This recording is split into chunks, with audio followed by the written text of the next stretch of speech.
complète pour la salle de bain.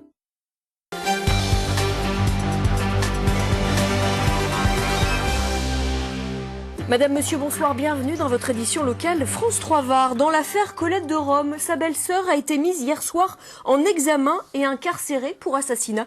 Ça serait donc un conflit à caractère familial et financier qui serait à l'origine du drame. On écoute Madame la procureure de Draguignan.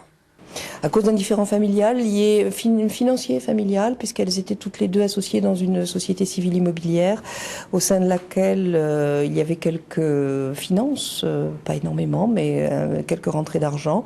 Et l'auteur des faits a détourné une partie de cet argent. La victime l'avait menacé de la dénoncer, et c'est ce qui a justifié cette colère meurtrière. Nouvelle mobilisation des parents d'élèves et des enseignants varois. Ce matin, devant la préfecture, ils manifestent toujours contre la nouvelle carte scolaire. La décision sera définitive le 2 mars et jusqu'à cette date, enseignants et parents restent mobilisés contre ce qu'ils appellent une pure logique comptable. Exemple à l'école Rénan de la Seine-sur-Mer. C'est une école qui accueille 309 enfants. À la rentrée 2012, le prévisionnel est de 306 enfants. Donc pour 3 enfants en moins, on supprime une classe. Elle accueille énormément d'enfants de très grandes difficultés. Il y a également des enfants en intégration avec de gros problèmes d'intégration. Ils n'ont pas tous d'AVS déjà actuellement. Directement concernés, 44 postes RASED, ces enseignants rééducateurs qui s'occupent d'élèves en difficulté. Ces enfants, l'année prochaine, on ne pourra rien leur offrir, donc ils seront en difficulté. L'un, il sera dans la classe, l'enseignant sera dans la classe, cet enfant aura du mal, des problèmes de comportement, des problèmes de soutien purement méthodologique, et il n'aura personne pour l'aider. Concrètement, 10 classes varoises seront supprimées et 57 postes de professeurs des écoles. Des chiffres qui peuvent paraître importants quand on sait que la prochaine rentrée se fera avec une baisse de 106 élèves seulement. C'est pas une question de disproportion. Vous le savez que le budget de l'État nous oblige à être extrêmement vigilants, notamment en ce qui concerne ce que l'on appelle le non-remplacement d'un fonctionnaire sur 2, donc il nous faut contrôler les dépenses publiques, et c'est le résultat effectivement du non-remplacement d'un fonctionnaire sur 2. Selon l'inspection académique, si ces prévisions sont confirmées, la moyenne d'enfants par classe sera de 24 élèves en maternelle et en primaire, mais ce n'est qu'une moyenne. Et puis décidément, c'était la journée des manifestants à Roquebrune-sur-Argent. Des agriculteurs ont fait connaître leur mécontentement. Ils demandent depuis de longs mois maintenant que la préfecture débloque des fonds pour consolider les berges de l'Argence. Malgré le balai d'une cinquantaine de tracteurs, la terre déversée n'est qu'une goutte d'eau pour combler cette brèche de 2000 m². L'une des nombreuses brèches créées par les inondations de 2010 et 2011 le long de l'Argence. Elles mettent en péril les 170 exploitations de la plaine. Dès que l'eau va monter, l'eau va sortir et on sera inondé. Donc sans qu'il y ait besoin de pluie forte. Sans qu'il y ait besoin de pluie forte, sans qu'à la moindre pluie un peu soutenue, on va dire, il y aura des risques d'inondation. Pour nos cultures, c'est pas viable, quoi. Même pour les habitations, les bâtiments, tout ce qui est matériel, tout. Dès que l'eau arrive, notre activité, elle cesse, quoi. Les agriculteurs attendent donc des travaux d'urgence, des travaux décidés par l'État qui tardent à venir. Si le syndicat d'aménagement de la rivière vient d'avoir l'autorisation du préfet pour réaliser ces ouvrages, il lui manque toujours l'argent. Monsieur le ministre de l'Agriculture nous avait promis un financement d'urgence financé à 100% par ses services. Il est revenu sur son engagement. Donc là, c'est un cri de colère qui se lève pour dire qu'on ne fait pas de fausses promesses à des gens qui ont été sinistrés. La préfecture du Var leur aurait promis les 1 700 000 € nécessaires aux travaux d'urgence, un chiffre que dément le préfet.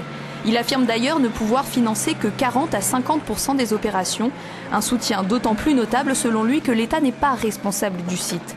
Une réunion d'urgence doit se tenir dans les prochains jours pour déterminer la marche à suivre. L'image a de quoi surprendre. Une centaine de militaires, armes au poing, qui ont débarqué ce matin sur les plages de Saint-Mandrier. C'est un exercice grandeur nature qui va durer 2 jours. Explication. Soleil, mer d'huile, conditions idéales pour les hommes du 519e qui, à peine débarqués ce matin sur la petite plage de la Vieille à Saint-Mandrier, s'assurent que la zone est sécurisée. Un entraînement pris ici très au sérieux. il faut dire que cette unité n'est pas vraiment rompue au combat. Au-delà de notre métier spécifique qui est plutôt tourné nous vers le portuaire, je dirais, le chargement, le déchargement des bateaux. Au-delà de ça, donc on est des combattants avant tout, et donc notre métier, en premier lieu, c'est de s'entraîner au savoir-faire du soldat qui sont communs à n'importe qui dans les armées. Direction à présent le Baou, sur les hauteurs de Toulon. Le régiment au complet, 120 hommes au total, se prépare à 2 jours de marche, une quarantaine de kilomètres à parcourir dans la garrigue, en présence de forces ennemies. Depuis le nord, on a la situation ennemie avec les possibles attaques des milices qui viennent du nord. Les méchants, eh bien, ils sont là, au sommet, 3 individus en embuscade. Premier tir à blanc, de quoi mettre à l'épreuve nos troupes. Je pense que c'est assez réaliste. Là, vous l'avez bien compris, nous avons des hommes qui sont aguerris. Nous avons de l'animation qui se trouve à des points critiques sur notre parcours. Et ça nous entraîne au maximum, comme dans la vie réelle, je dirais. Vas-y Thierry, vas-y. À droite. Le sommet franchi, un nouvel affrontement attend nos soldats. Pas le dernier, l'opération va se poursuivre tout au long de la nuit. De quoi aguerrir le 519e GTM. Et puis ce soir, ne ratez pas Enquête de région. Votre magazine d'investigation reviendra sur l'affaire PIP. Tout de suite, un extrait. C'est un phénomène qui s'est produit dans le cadre d'une tromperie hallucinante et particulièrement organisée. On a l'impression d'être dans un mauvais polar. Monsieur Mass a gâché la vie de beaucoup de femmes. Il a fait peur. Votre édition est maintenant terminée. Tout de suite, la météo et votre journal national. Excellente soirée à vous et à demain. Quel temps fera-t-il demain ?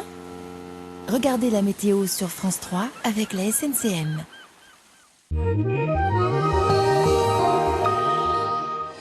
Demain matin, le ciel sera légèrement voilé sur l'ensemble du département. L'après-midi, les nuages vont disparaître et laisser place au soleil.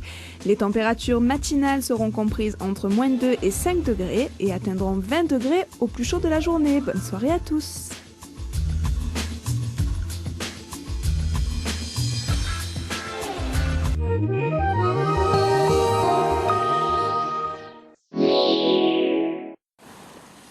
Quel temps fera-t-il demain ? Regardez la météo sur France 3 avec